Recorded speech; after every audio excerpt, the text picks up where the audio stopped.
Okay, welcome everyone. Thanks for joining us. Just one quick announcement from me. Your homework assignments, you can turn them in on Sunday. Also, we have 2.5 weeks left until the course ends. So please make sure you're turning in your assignments. There's no way that you won't finish the course unless you're just not submitting anything. And please reach out to me if you're behind or struggling, and I'm really happy to help you. Okay, Deanna, all yours.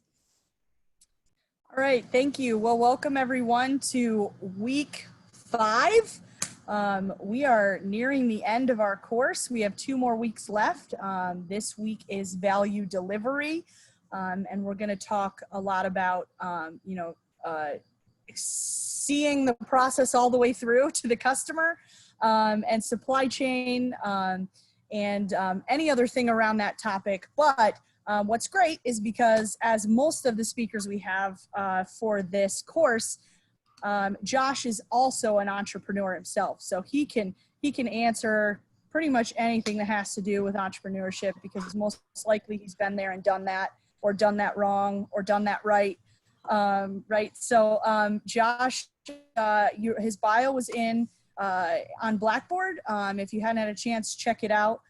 He is a great resource for us. He speaks at a couple of different programs for us. We've gotten him really involved recently, which is awesome. And he's just recently moved to Austin, Texas, and he's sold his businesses that he had. He was actually a supply chain business. So not only is he an entrepreneur and can speak about that, his business was that, which is pretty awesome. So feel free to post your questions in the chat. We're going to have him introduce himself, share a little bit of his background and experience, and then I'll start kind of with a general question. And then we actually already have a lineup of a couple questions, so that's great. So without further ado, I'll throw it to you, Josh. Thanks for being here with us. Thank you, Dan. I appreciate it. Yeah, my name is Joshua Schultz. Some of your names look familiar, so you may have seen me, maybe fortunately or unfortunately before, in some of the other talks. But like Deanna said, she kind of gave you the whole rundown. I spent about 5 years in finance and did a lot of model building. I was kind of a nerd in finance, did some stuff in New York City, and after my MBA, ended up going into supply chain. I ended up going to some shows out in Indianapolis, and I just saw a lot of potential in the field for applying the same energy, the same intellect, but a lot of low-hanging fruit. So I've been doing that since 2011. Started 2 companies, one in New York, one down in Monterrey, Mexico, not at the same time. And then built some software to help run them, and decided to shift gears, and right at the end of last year, 2019, sold all the businesses, the software, and right now I'm still kind of helping them wrap their heads around the operation. So I'm still kind of involved, but they're going to be shifting again soon to some other supply chain type stuff. So I'm here to help with whatever I can. I think Deanna knows that. I'm CC'd in emails with her sometimes, and even if it's not a question I should get, I still do my best to try and answer it. So I'm here for anything, but specifically supply chain, to help guide the kinds of questions that I can answer best. I've spent a lot of time, like I said, I've lived in Mexico, lived up here in the US, obviously. I've actually lived and spent some time over in China. I've visited Taiwan quite a bit. So my supply chain has to do with procurement, sourcing, checking quality, ensuring quality, warehouse, logistics, shipping, how to distribute, how to package to the customer. More in B2B industrial, but I've helped quite a bit of e-commerce. I've helped some Shopify type clients before launch. They were doing wholesale coffee, and I was doing t-shirts. So a lot of the principles are the same. It's just the product that you're storing is coffee or screws or pens. So happy to help any way I can. I don't want to talk too much about myself. I want to hear what I can do for you guys and what questions or things I can help explain.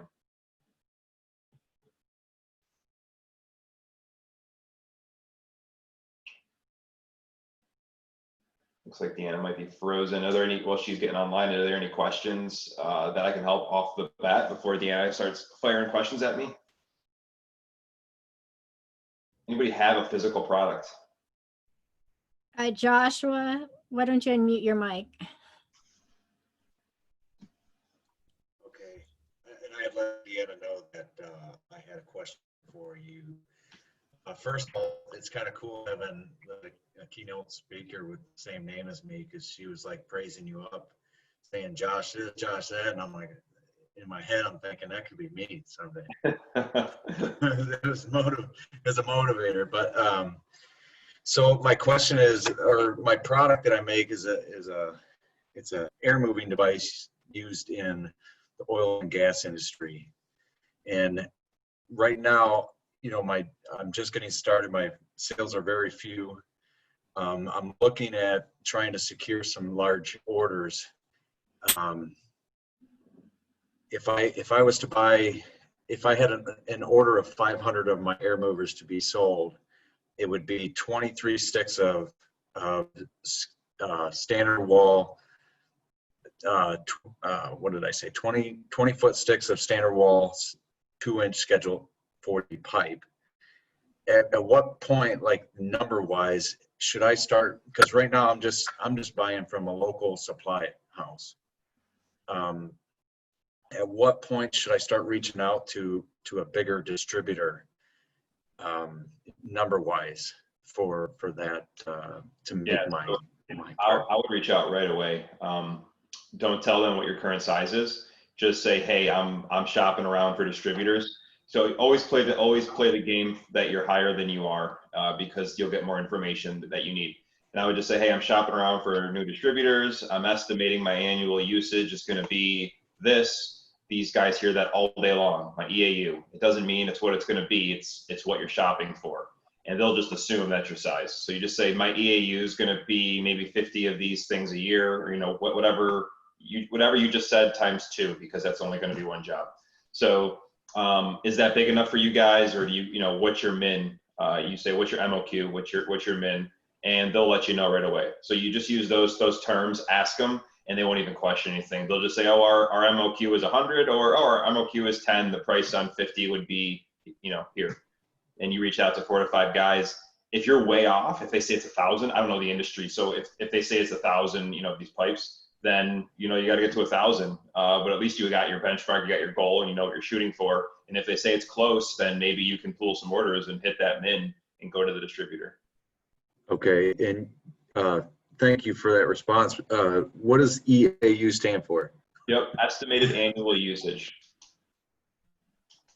And so you're just saying, hey, I'm probably not going to buy 10, 20 at a time, but I'm guessing it tells them you got future business coming. So, hey, it's not just this one-time order. I'm probably going to be buying about, 50 of these every year. And as somebody that actually owned the distributor, when I hear that, I think recurring revenue. So I want to get that business. I don't want to resell fast. I did fasteners, custom machine components, and castings. So when I hear EAU, I think, oh, this is a production line. They're building something. I want to give them a lower price because I want to be their supplier. I want to sell once, and then I want to make this money every year. So you're on the other side now. You use that EAU because that is your plan, right? Is to obviously build this product. I think I went to your website, and I saw what you were doing. So yeah. And then the what does MOQ stand for? MOQ is minimum order quantity. So not all distributors have it, but some do. And there's 2 things you're doing by asking that. 1, you're looking at the question you have, are you big enough to go to them? But 2, there's often a couple of terms, and I really don't, I'm not into being salesy, but at the same time, by saying a few terms, you build instant credibility and trust. Like, you're an industry insider. Sure. You get it. So if you go in saying, if you say, no offense, but if you say to them what you just said to me, am I big enough? This is what I'm trying to do. They're going to think, well, a ton of risk. That doesn't know what he's doing. They're not going to talk to you. But you just send them a 2-line email. All my quotes are 2-line emails. Here's the thing. Here's what I need. Here's any extra constraints. And, give me your price, your lead time, and your MOQ. And they just fired it back to me, another 1-line email, like nothing. And that's what you would suggest, just an email as opposed to telephone? I've been all 8 years. I don't think I've done 1 quote over the phone, and that's not because I'm millennial, as they might say, and don't like getting on the phone. I actually prefer the phone because I can gauge voices. But in the industrial B2B space, there's so much stuff coming in quotes. These guys are just sitting in front of the computers, hammering out these quotes all day. Again, I don't know the exact industry you're in, but you said piping, and I've seen these piping distributors, and they got 3 people handling 2,000 requests over the course of a month. So for them, sure, probably, email comes in, they'll look it up in their book, they'll see if it hits, they'll give you the price the computer spits out, and they'll send it back to you. They never know the difference, who you are or why you're asking. Okay, thank you very much, Joshua. Absolutely. Hi everyone. Sorry for that disconnection. I just lost the internet temporarily, so thank God for smartphones. And thanks, Josh, for keeping the conversation going. We'll just keep going with questions from the group. We have one from Brian that he put in the chat. Brian, I'll say the question for you, and if you want to expound upon it, you can. So Brian is in the service.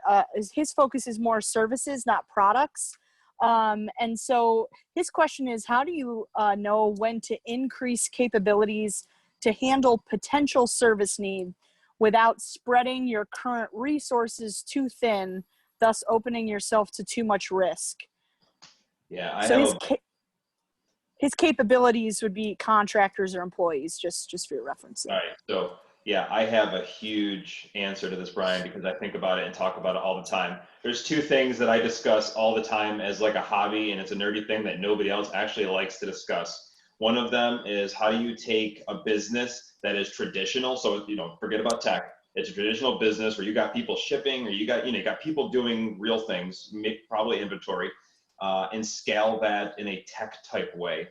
And so there's three things that I always share, that I've been sharing for years. And I found these out accidentally. So I'll give them to you right off the bat, and then I'll go as deep as you want into them, but I don't take up the whole hour because I could on this. Async, remote, and scalable. So those are the three qualities that I found allowed us to take. We had a really small place. I helped my dad, and he was like 2 million. So I started up a business next to him, similar business model, whole different product line, much higher margins. And we ended up merging them. And we took it from about 2.5 to 10 with hiring one extra person. And it was wholly to the way we communicated, stored information, and managed our workflow. So you can hire people to do the analysis, to do the quoting, to answer emails, hire people to do everything that comes in. Or you can try and make it so that the same person can get more done. You don't quite need to hire. Again, you don't want to strain, you don't want to take their weekends.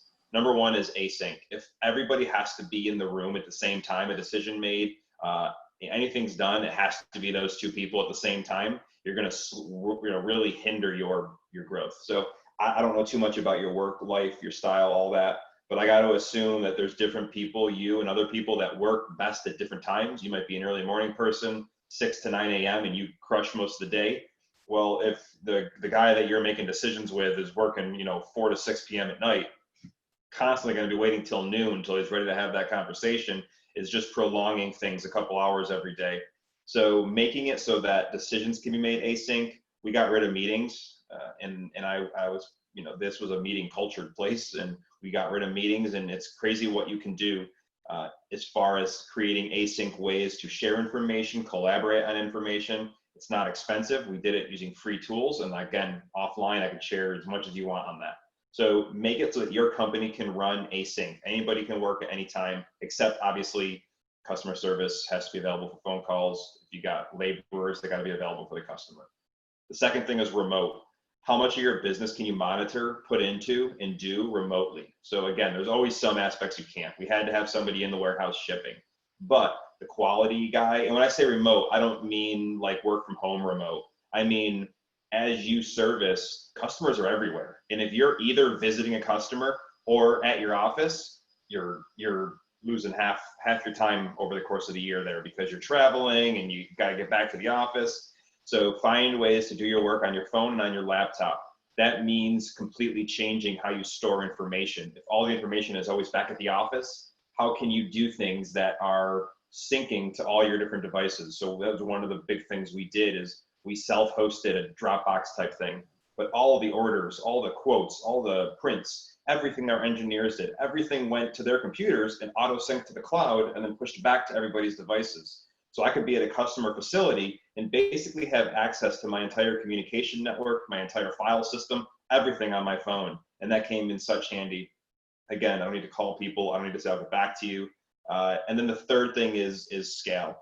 Ask at every point, and this is the question I ask, you can word it differently, you can add your own. Will this work if we get 10 or 100x the volume? I see so many people, and I did it, and it frustrated me, and that's why I came up with this question to remind me, will this still work if we get 10x the volume? Will this still work if we get 100x the volume? So if I set up a whole system and I build this infrastructure and it's basically going to break in 6 months, I just wasted a ton of time. So what we used to do is, say, okay, every time a box comes in, the warehouse guy is going to pull it out. He's going to do a visual inspection. Okay, hold on a second. If we get 100 times the boxes in, this guy's not going to have time to open every single one, but they're already going to the quality department. Why doesn't the quality guy pull it out? He's already got them open, looking at it, at 100x. He's adding an extra maybe 15 minutes to the whole process. The warehouse guy is adding 3 hours. So at every point, retool your systems and your processes. So I believe, they don't sound like it's related to your question, but if you have a company that can run 80% asynchronously, can run 50% remote, and I'm talking again this traditional business style tech, they can run 100%. And you build every system to be probably a little overcomplicated, a little overdone. You're going to find that you're not revisiting it, and you're built for the scale. And the scale, it's almost like I'm from upstate New York, right? So we plow the roads. It's almost like plowing that whole highway in front of you, so you can just go down to 80 rather than scale is so hard. Well, it's because you didn't plow and you're just trying to truck through that snow. So I found those 3 things can just plow that highway for you and let you just go 80 and scale faster. You'll hit different roadblocks later, but those will clear the initial ones. Hope that helps. It does, Joshua. Thanks a lot. So first, I'm from upstate New York too, so I fully understand the other part. Your answer was kind of deeper steps down the road to what my initial question was. I'm sorry. I'm actually in the service industry. I'm actually in consulting. Yep. I do security consulting. And so my scaling, what I was looking at is right now, it's a one-man shop. It's me.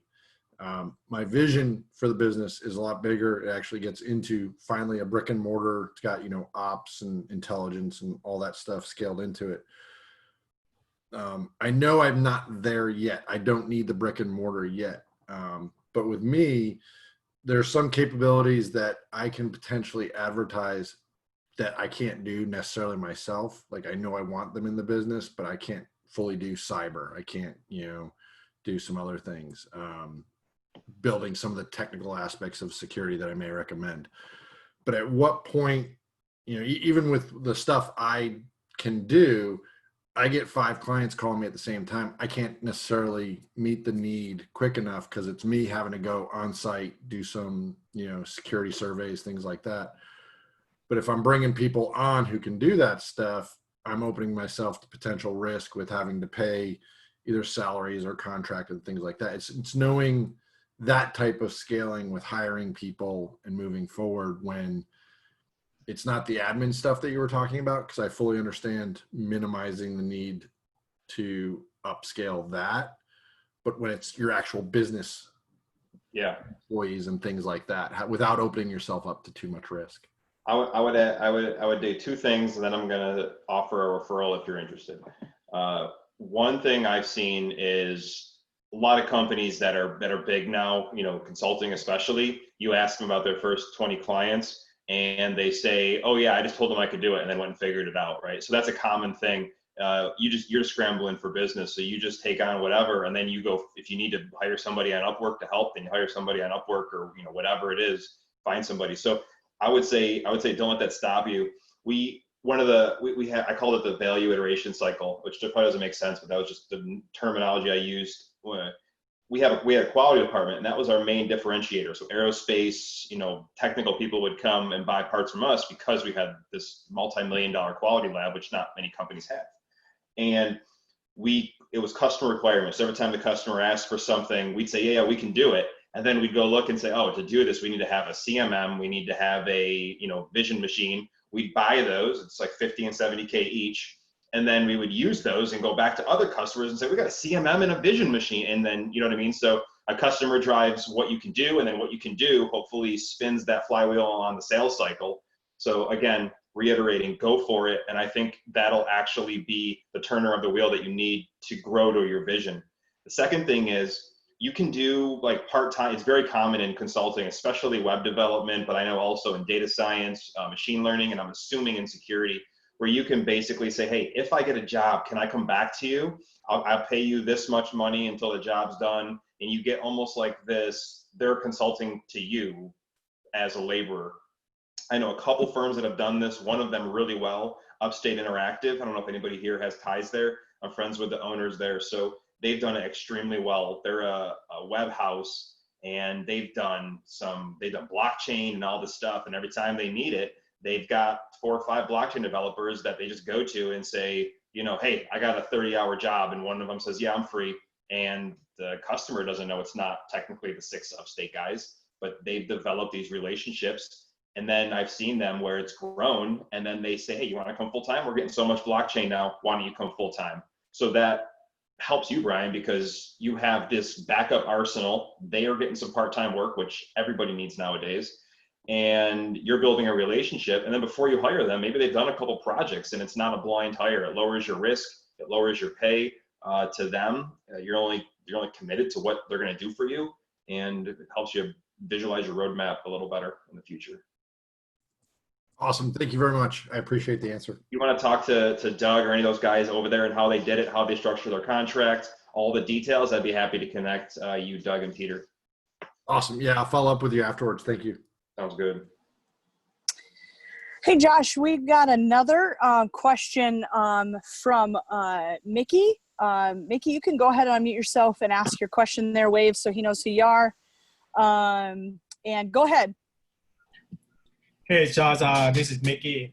First, I'm glad you came by today because I know that they mentioned that you are like the supply chain and logistic guy, right? Well, basically, my business is more focused on the logistics side. So the idea is very simple. Basically, I create a platform. It's a tech company. So to connect the 2 sides of the people, one is called the sender and one is called the traveler. So basically, sender is the one who want to send the package, overseas, and the traveler is the one who travel to that specific country on the route. So what they do is connect these 2 people, and then traveler can utilize their luggage. Instead of they traveling with empty luggage, they can sell that space to the sender who can get the cheap price to ship overseas. So that's my whole idea of the business is, right? And I already, come up with, the platform and everything is, it's about like 80 or 90% complete right now. So my question to you is because you have been, to many countries and, so and even logistic and shipping, sometimes you lost some, what I say is sometimes you lost a product or, sometimes they have a lot of liability, on both sides. Let's say a sender wanna send the product and somehow it's lost in the way, and somehow traveler want to carry the product, but on that package maybe you have some illegal product or whatever. So I concern more about liability of the business. How can you handle that, and how you can handle regulation and stuff like that as well? Yeah, so depending on your size, I'm assuming you're small. The first thing would be to put a disclaimer and say you're not liable. Even when you're shipping, you might know this from that. Being in the industry, even when I'm ordering stuff on a cargo ship, I can choose to order liability insurance or I cannot. And if, I've had it happen. A shipping company went out of business while my boat was on the water, which meant the boat stopped and my parts were there with no resolution. So I had insurance, but I've also not had insurance and lost parts. So I would say it's okay. It's not your job to solve all their problems. Anytime we deal with another business, we're taking risk, right? That's why Brian is starting a consulting firm, because all of these businesses have all these risks they don't even know about and insecurity. So every time we do business, if that it's called counterparty risk too. If that fails, that's a part of doing business. I don't think you need to take on that responsibility. You just put a disclaimer saying we are not liable. 2, you could create your own mini insurance. Now you better do your numbers right and understand all the metrics on that, but you could charge an extra $30 per shipment to insure it. And if something does happen, you just build that pool up and then you pay it out. So you create your own mini insurance inside of your company. And then the third is when you get bigger, go to some insurance companies, and if they're smaller and creative, you can say, here's what I want to insure. I've been tracking the numbers for 5 years. Here's the potential business. Do you want to be the reinsurer or the backer for the insurance on the packages? So to recap, disclaimer, you're not even liable. 2, if you really want to add insurance, it could be another feature of your platform and it could be an extra revenue generator for you. Just make sure you know your numbers. And then 3, eventually you could get another big company to probably back it for you as you get larger. Well, that is a good point, and thank you so much for that. And just focus on the one thing that you just mentioned regarding about disclaimer, right? So basically, what I did is I have a term and policy, whatever when a user sign in, so they have to accept that policy that I'm not liable for whatever happened. So my question is, because somehow by the end of the day, so I may deduct some like commission from the traveler who earn some money or whatever on carry the luggage. So what I heard is if I get involved in terms of get the commission, out of the traveler or that person. So is that consider me as something that is a disclaimer is will be prevent me to take liability for those people, or it's gonna come back to me because I get their money. Yeah, you're getting deep into legal, and it depends on the structure of your business, and that even depends on international law. Every country will go after possessions differently, and that's out. Unfortunately, I don't know enough to give you a solid answer that you can go act on. But I would look into, maybe pick 10 countries to start with, look at their possession laws, and then look at how they're recouped. But okay, yeah, that's good. I think you should start an Airbnb for that view behind you, man. That's what you should do.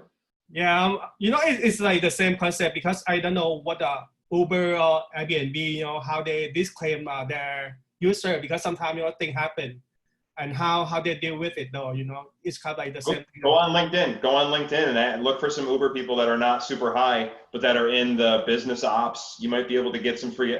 People love talking. I'm talking to you guys. People love talking about their game. So if you can find some people that know that, go find them and just say, can I have a 10-minute conversation? I'm really interested in how you guys lower liability in Uber, especially with everything that happened 2-3 years ago. Very good advice. Yeah, thanks so much. Yeah, helpful. And Mickey, another thing that you can do is, if you at the end of this course, we're going to introduce you to our alumni services team. And if you've got specific questions and need to get connected with a lawyer to get some of those questions answered, we have a lot of connections in that way. When you graduate from the traditional EBV program that you originally applied to, you're going to have a wealth of free legal hours. Unfortunately, that is only after that program. We're trying to see if we can finagle something because of COVID, and it was nothing that you guys did really that prevented you. So why shouldn't you have access to that? So we're trying to figure out a way, but we have access to the largest law firm in the country, DLA Piper. As an EBV graduate, you get, I believe it's 40 free hours of legal advice. So, but with that being said, we also have connection to a lot of other lawyers who teach for us, and can provide some unofficial legal advice to you, to kind of get your questions answered. So once you get introduced to alumni services, you'll have a direct contact and a place to go where you can request those type of services as well. Yeah, thanks so much.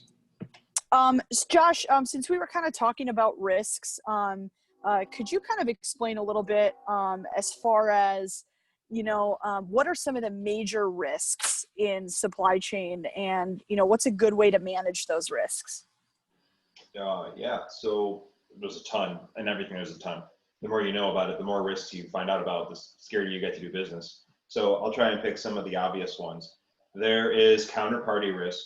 So me and Nikki were just talking about that. I can buy something in the US, and if they fail, I can drive over and visit them, right?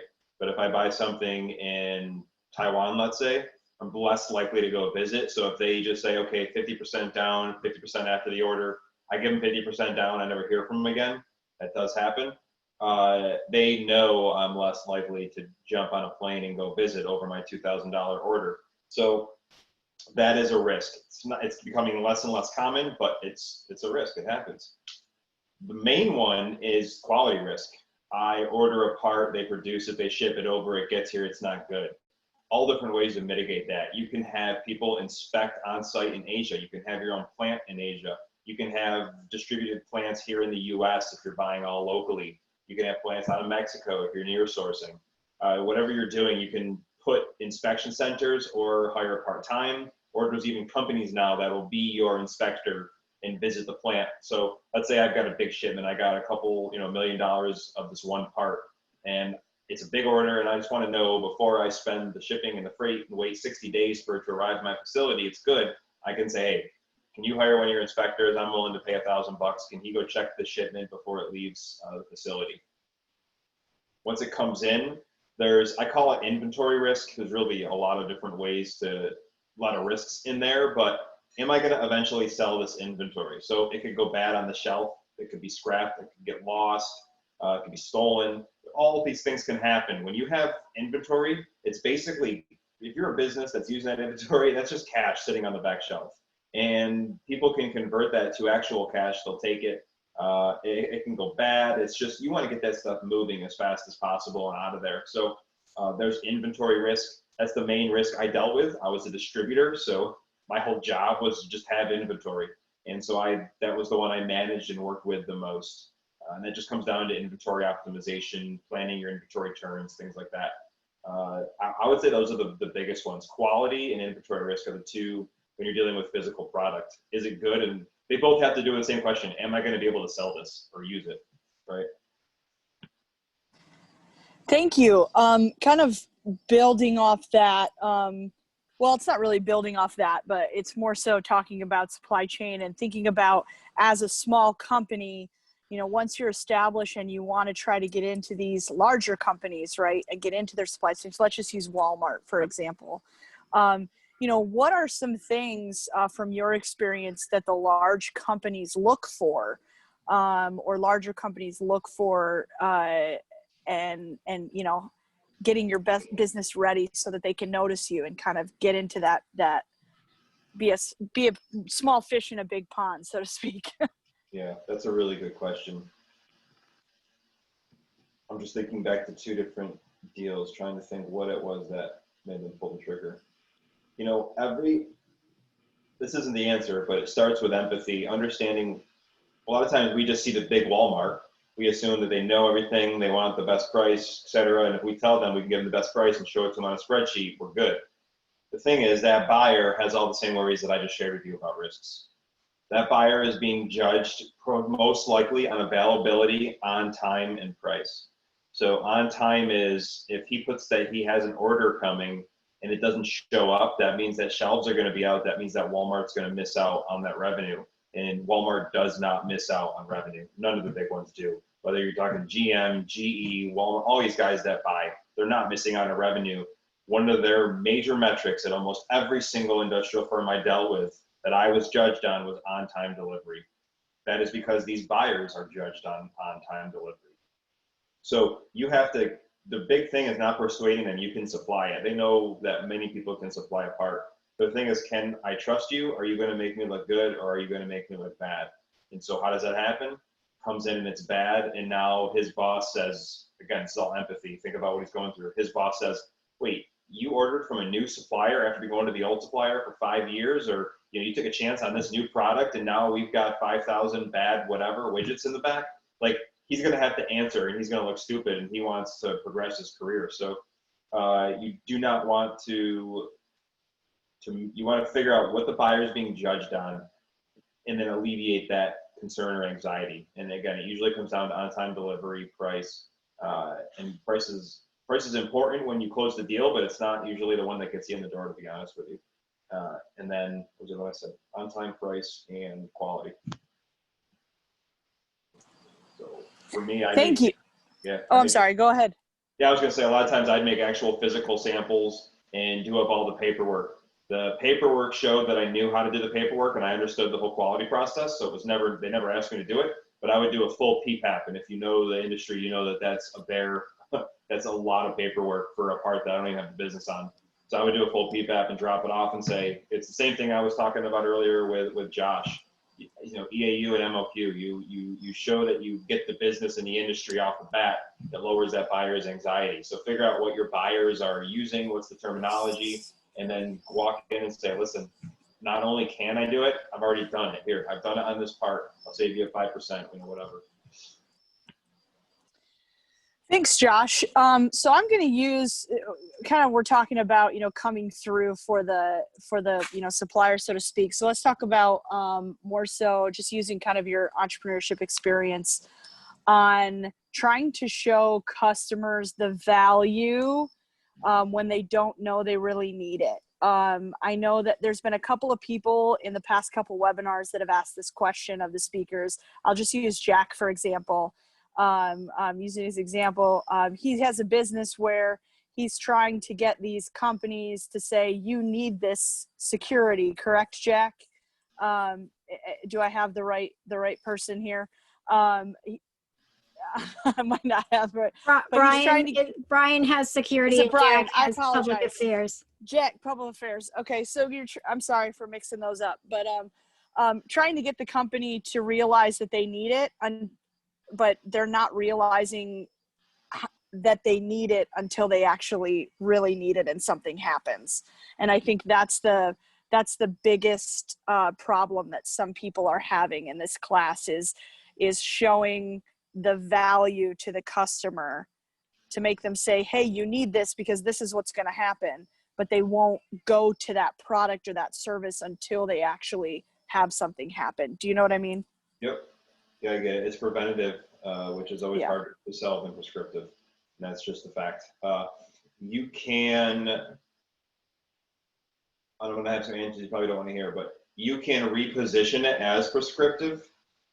So if you know what I mean, we will always pay hundreds of thousands of dollars for the surgery, but we will rarely pay $20 a month for whatever nutrients to help us prevent getting the disease that caused us to need that surgery, right? It's just the way we are wired. And that is unfortunately true in business as well. So if I have a hack, I'm going to pay whatever and get it fixed. But if you tell me I might have a hack, I probably won't even pay $5, right? And that's probably the pain point. And I'm just using the same example, the security example. So the first thing is, can you educate the customer? Usually that's hard to do one-on-one. It's hard to scale. That's what content marketing can be huge for that. And if you look into content marketing, not from the buzz, there you'll look that up and you'll see all this BS out there.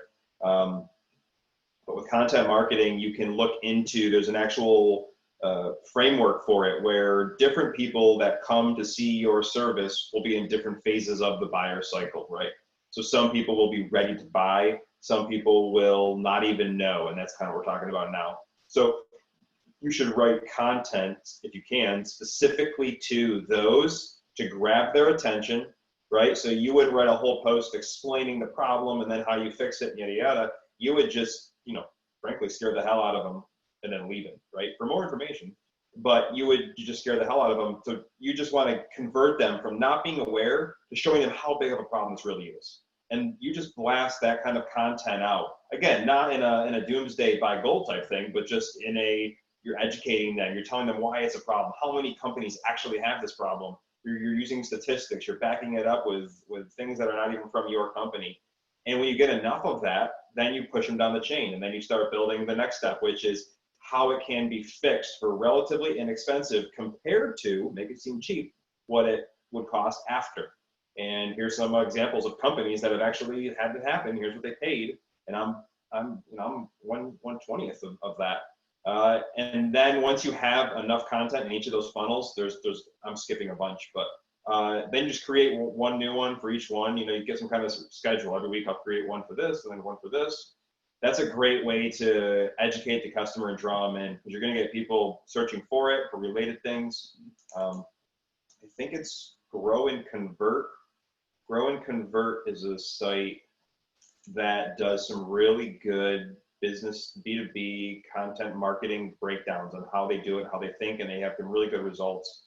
They discuss this process of, they did it for a really niche chiropractic facility out in Utah that does this really specific kind of back pain that isn't even diagnosed anywhere, right? So they had to tell people this is what you have, same thing, and then explain it. And so they look for one of their top posts, how we gained 14,000 visitors in a day or whatever. But I think it's from the last few months, maybe April. And I thought it was one of the best how-tos on content marketing and how they They targeted certain types of people in different buying stages. The second thing is, that was the first thing, content marketing. The second thing is, I'm forgetting now. I was writing notes and then I dropped off my notes. But the third thing is it a viable business? And that's, you know, stinks to hear, but you need to validate it. Now, the problem might be viable, but the business might not be viable. So you can create a different business off of the same problem, which we call a pivot. So if they're not willing to pay for X, what are they willing to pay for in that space? Or how can I repackage my service for something they will pay for, right? Maybe they won't pay for a consulting gig of me to redo their security, but maybe they'll pay for a monitoring service, recurring monthly to monitor how many people besides their IPs have accessed this data center. Again, I'm using the security example, but how can you repackage the service so that you capture that if you need it, but you're also basically building a lead. You're having people pay you to build a lead generation database of these people that need the monitoring service, because those people are aware, but it might be something they'd be more happily fork some money over for. So, oh, I remember the second one. This is actually from a presentation I gave for Deanna's group about 2 years ago. The power of storytelling. So we all learn through stories. And if you can share a story, and I don't mean a story like one guy had this happen and it was horrible. I mean, actually using what's called the story arc, which is you have a character who has a problem. It's both psychological and or emotional and or physical. More problems, the better. And then you take that and you have that person struggle with that problem, and then that person ends up meeting a guide, and that guide has a very exact plan how they can fix all those problems and takes them through that, and they end up becoming the hero. And I gave a whole presentation on this, and I before I gave the presentation, I basically gave a 6-minute talk about my diet history and asked, okay, who's ready to buy the product? And all I did was, and every hand went up, and all I did was use the story arc and create this story arc. So Deanna, if you want to pop that in, that's Donald Miller, I think his name is. The name of the book is Story Brand. I can pull up the old IVMF slides and get them to Deanna, and if she chooses, if she wants to share those out, and I kind of break that down for you.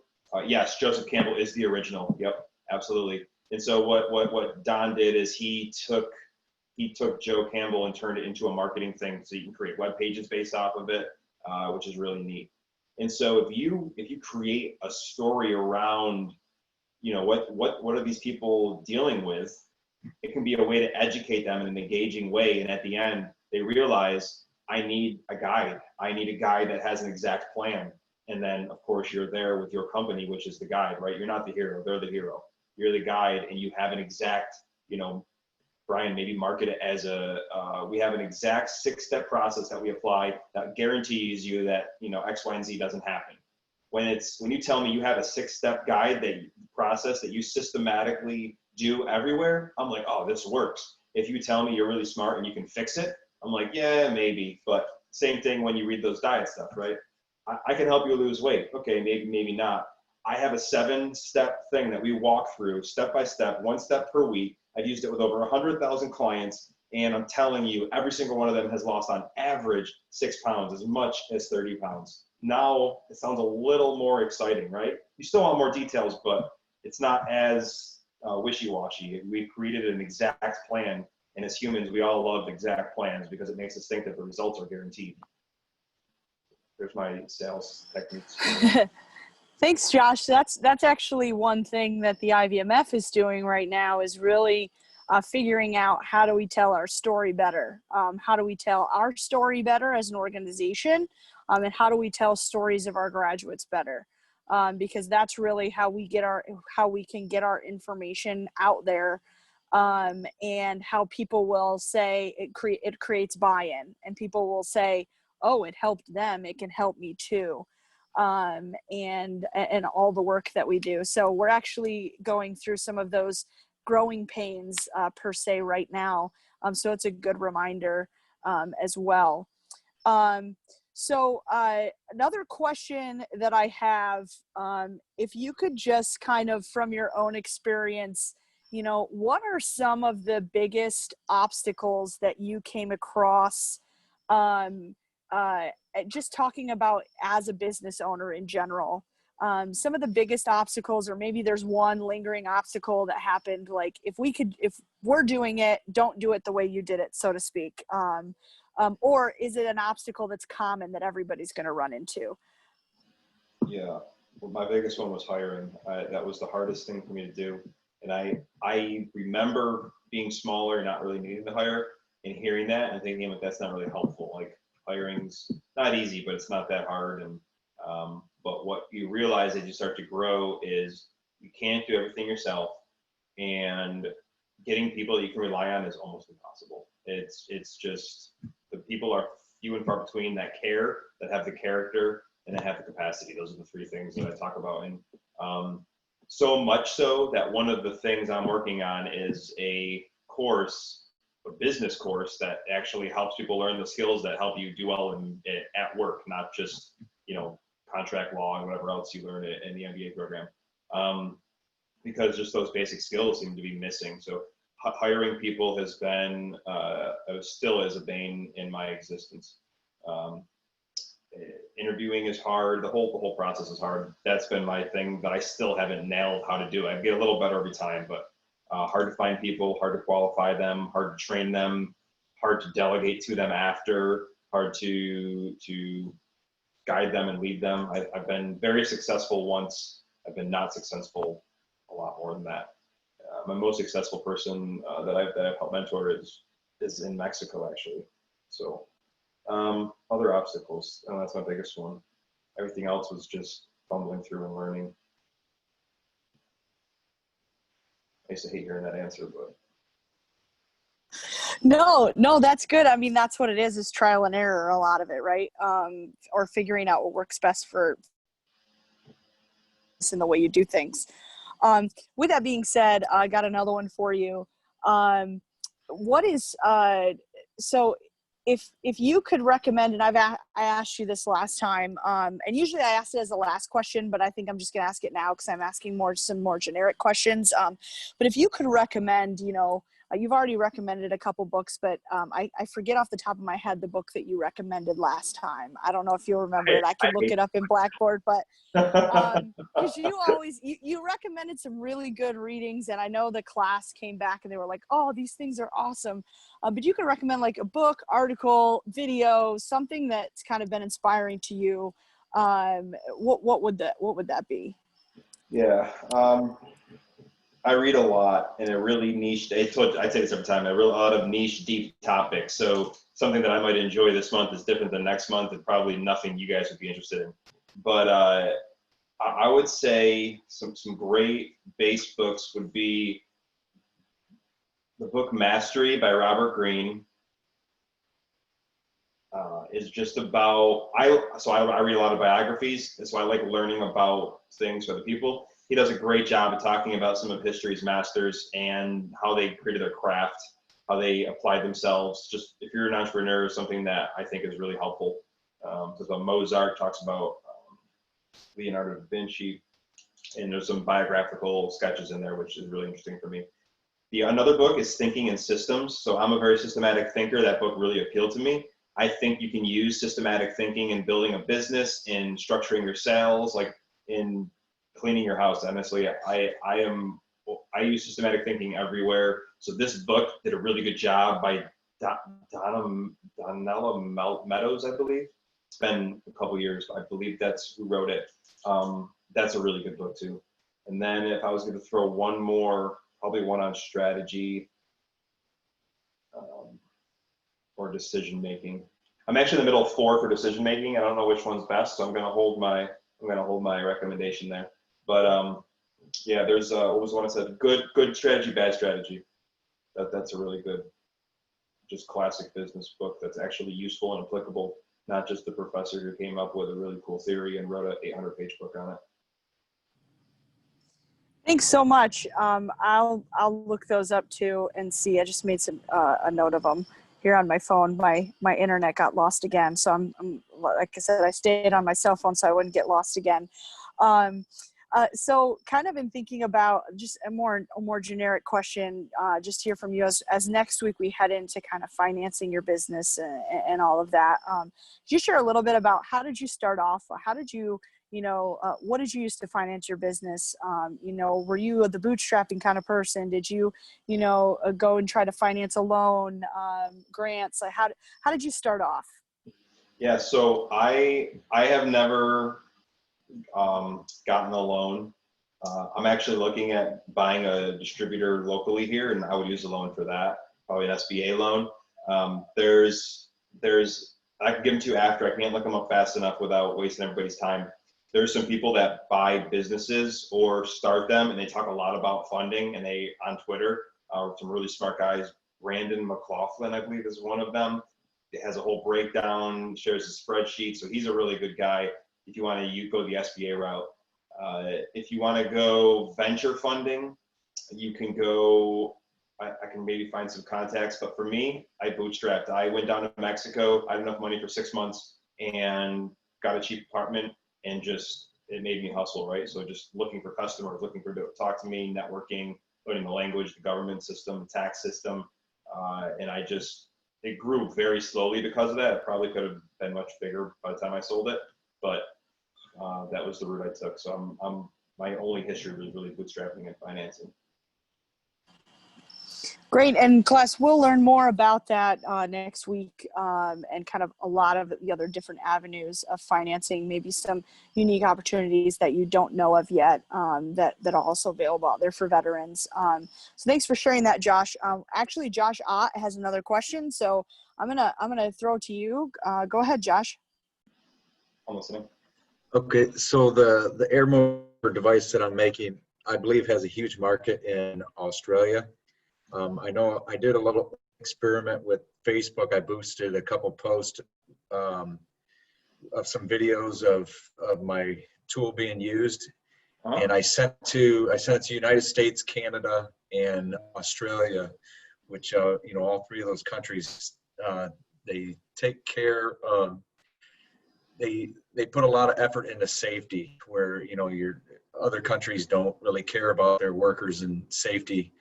And I got a bunch of hits from Australia.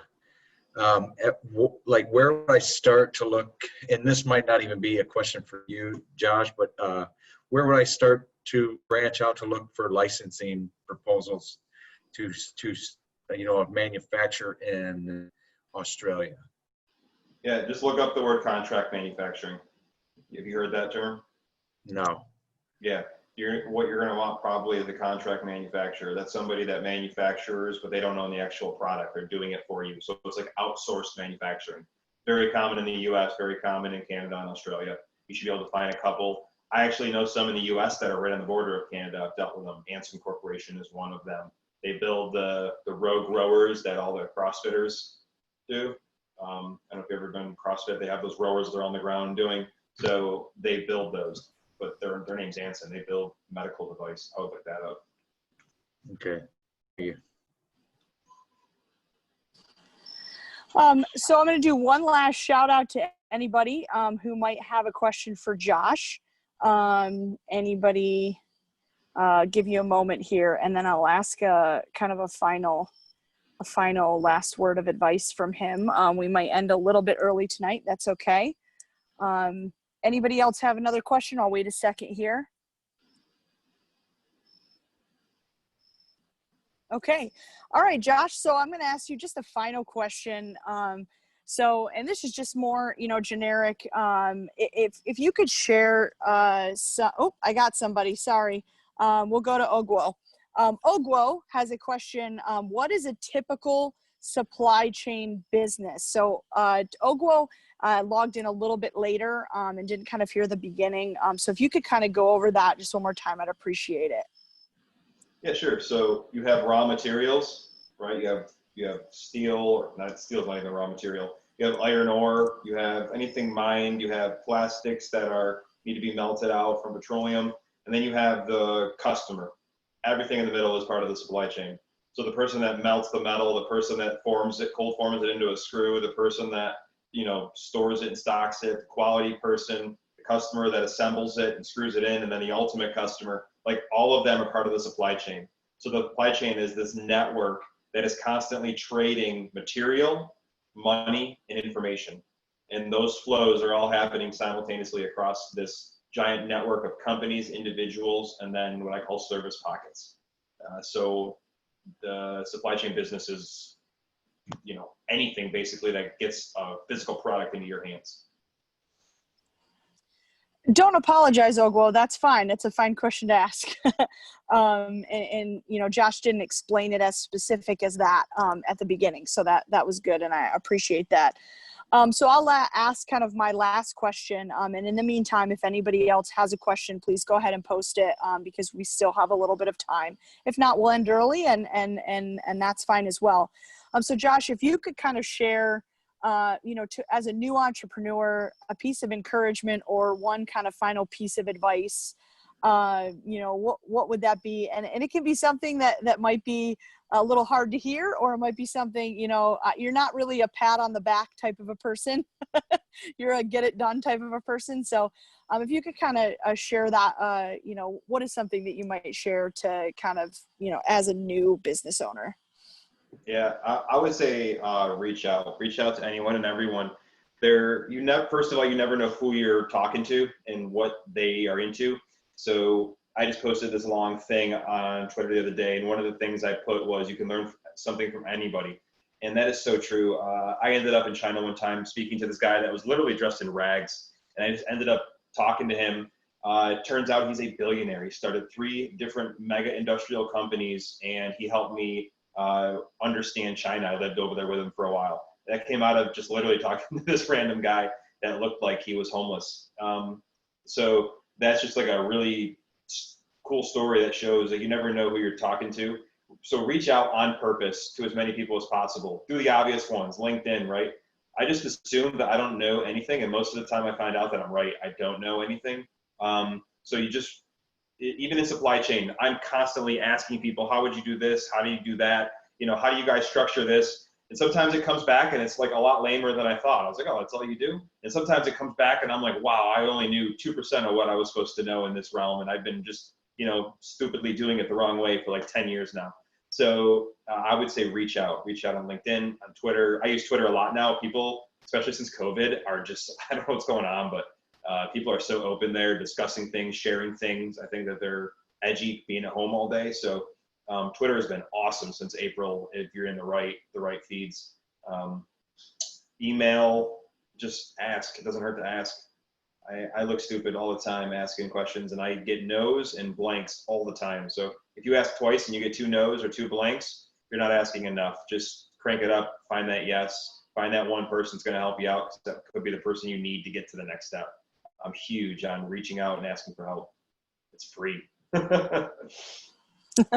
Hey, that's true.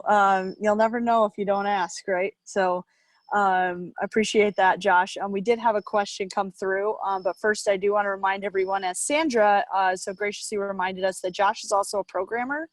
So those of you with a technology business, if you have some more specific technology questions, we've got 15 minutes left. You can ask those, or Josh did share his email, and you're more than welcome to connect with him directly for some specific answers there. So Daniel had a question in the chat. How would I start to turn my business into a franchise system? He is a property inspector. Yeah, anything to scale needs to be documented. Do you have everything documented? You can just shake your head if you want. No, he does not. So that's fine. Best time to start it is today. So that was one of the things that was a big project I undertook. It does a couple of things for you, Daniel. One, it allows you to scale. And the question you want to ask is, how can I take somebody literally off the street today and ask them to do this job? They might not be the best, but how can they do it? And so, for example, I had everything. I had a process flow for shipping an order, and it showed you grab the order, you do this, you do that. But then, you know, think about it. If I said that to somebody, if I said, hey, you know, Daniel, grab the order, you'd say, what order? Where are the orders? Where am I bringing it? Right? You'd ask those questions. I had pictures of the workstations. If I had pictures of the UPS thing, I had the UPS passwords. I had everything broken down so that I could literally, for about 70% of the business, pull somebody off the street. I took my sister and actually tested a bunch of them. I said, okay, Ash, do them. And if she could do it, I knew it was written right. And if she couldn't, I knew I had to add stuff. It's not because she's stupid, it's because I didn't write the instructions correctly. So doing that is great because it's going to give you a process that you can literally scale as a franchise. It's going to give you your book that you're going to send people. The other thing it does is, I'm sure you know your business, we all do, but sometimes going over those little minute things that you don't think about, right? You're writing the process for how you process an invoice and you realize there's like 4 extra steps in here. Like I could streamline this if I just, fix this. You might find you're streamlining your business. You're getting to know all the little intricate things that you haven't thought about in a couple of years. You just kind of did. Maybe you just started using an accounting software because it was the only one that was free. Now it's 5 years later, and you're thinking, maybe this isn't the best accounting software anymore as you're writing the instructions with all your workarounds that you've created. So I would say do that. There's a few ways to do it. You could use it using Word, which can be cumbersome. It doesn't give you a lot of options. Word's always finicky. I haven't used it in years. I can't stand Word, but that's used a lot for processes. What I did do that I loved, and I'm doing it again now in Mexico, is you have visited Wikipedia, right? I'm sure. Oh, yes, great. So Wikipedia is basically a bunch of pages. There's a little bit of a delay, so I was just waiting. Wikipedia there's a bunch of pages, and as you look at those pages, there's links to other pages, which is perfect for a process manual. If I say, if we're doing property inspection, so make sure you check the roof for leaks. Now on that leaks, that's a link, and that goes to a page that shows pictures of all different types of leaks that inspectors should be looking for. It could be causing rust on metal edges. It could be causing mold. So you just keep linking it, and then you give examples in other places, and before you know it, you have your own Wikipedia of your information. You can put in corporate strategies, you can put in your asset list, all the equipment that you have and use, the serial numbers. Anytime anybody asks you for anything, you've got it in this Wikipedia. Not only that, your people on the job can edit it, like you can edit Wikipedia, and you can bring it into the manual or say no. So now you're bringing in ideas and feedback from people that are using your franchise and your system and your process to make that book get better and better every year. And you can spin up your own version of Wikipedia, the same exact software. It's called MediaWiki. And if you use a company called DigitalOcean, they have a one-click button where you click it and it spins it up with some basic settings. If you want to customize it, there's tons of cheap freelance programmers that can create customizations, but MediaWiki would be a great one, but Word is there as well. Thanks so much. I don't see that we have any other questions, and I don't believe anybody's hands are raised in Zoom, so I think we're good there. We just had one more thing come through. Let me just check. Okay, so Brian asked, what was the Ocean company? Yeah, I think it's digitalocean.com, which I didn't even do as a There we link. It's basically a hosting service. So they're on top of AWS. I don't know where the tech is here, but you got AWS. DigitalOcean is like a easy user interface that allows you to build, I'm trying to think of the terminology, like EC2 instances or virtual servers that you can then run your apps and that on. They have some storage. You can set auto backups, and then they have these one-click installs. So instead of doing like a full LAMP install with Linux and Apache and all that, you just hit the LAMP and it automatically spins up a brand new server with all those things installed up to date. They've got one for Ruby on Rails, for common applications like Nextcloud, and then they have one for MediaWiki that's always up to date. So it's like having a professional spin it up for you. Awesome, thank you. And Josh put that in the chat there. So just so everyone knows, I will take Josh's email that he shared in the chat, and when the recording is posted on Blackboard, I will post the contact information within that video, just like I did for last week's with Tommy Karam. And so I don't see any more questions here. I already asked my final question to you, Josh. I just want to say thank you so much for your time.